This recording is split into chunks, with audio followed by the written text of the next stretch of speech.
രാജീവ് ഗാന്ധി പുരസ്കാരം MM സലിമിന് സമ്മാനിച്ചു.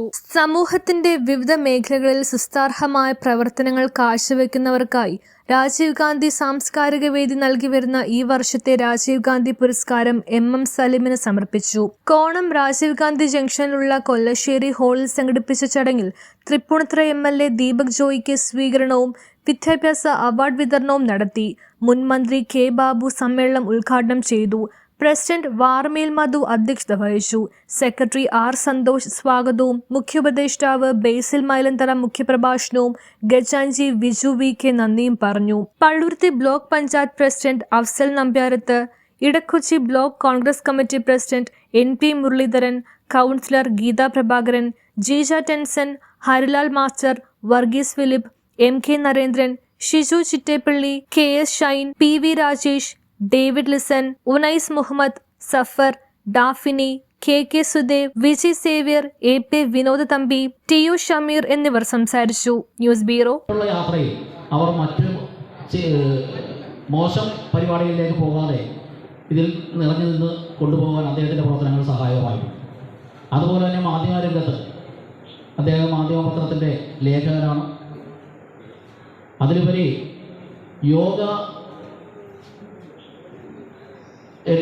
യോഗയിൽ അഖിലേന്ത്യാടിസ്ഥാനത്തിൽ നടന്ന മത്സരത്തിൽ കേരളത്തിലേക്ക് ആദ്യമായിട്ടൊരു മെഡല് കൊണ്ടുവരുന്നത് MM സലിമാണ്.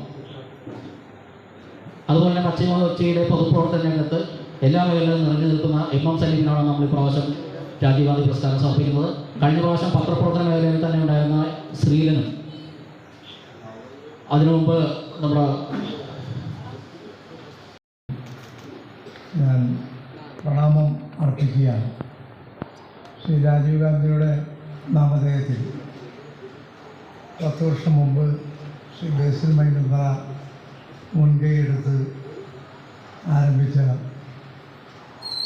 ഈ സാംസ്കാരിക വേദി പള്ളുരുത്തിയിൽ മികച്ച പ്രവർത്തനങ്ങളാണ് 10 വർഷക്കാലം നടത്തിയിട്ടുള്ളത്.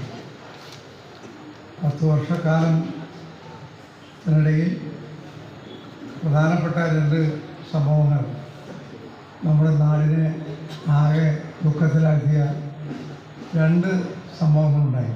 ഒന്ന് പ്രളയമാണ്, അല്ലേ? അത് പ്രളയം. പിന്നെ രണ്ടാമത്തത് കോവിഡാണ്.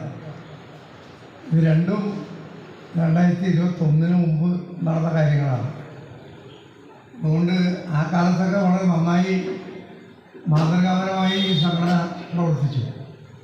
ആ കാര്യങ്ങൾ നന്നായി ഓർക്കുന്നതോടൊപ്പം തന്നെ ആ കാര്യം പറഞ്ഞിരുന്നുകൊണ്ട് ഇനിയും മുന്നോട്ട് പോകുന്നതിൽ വലിയ അർത്ഥമില്ല. ഇനി ആരോഗ്യമുള്ള പല്ലുകൾക്കായി ഡോക്ടർ ദിനക്സ് ഫാമിലി ഡെന്റൽ ക്ലിനിക്ക് തന്നെ ചൂസ് ചെയ്യും. കൂടുതൽ വിവരങ്ങൾക്കായി കോൺടാക്ട് 6238 355070. പള്ളുരുത്തി.